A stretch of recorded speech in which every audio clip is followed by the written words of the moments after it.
गुंठुपड़ा छक निकटरे साइकेल सह बाइक मुहांमुही धक्का जड़े मृत्यु जड़े गुरुतर।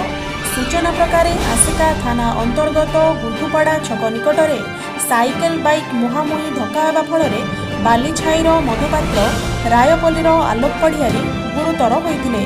स्थानीय लोक माने अग्निशम विभाग को जणाइथिले। अग्निशम विभाग 2 जन को उद्धार करी आसिका उपखंड चिकित्सालय को आनिथिले। डॉक्टर मधुपात्र को मृत्यु घोषणा करथिले।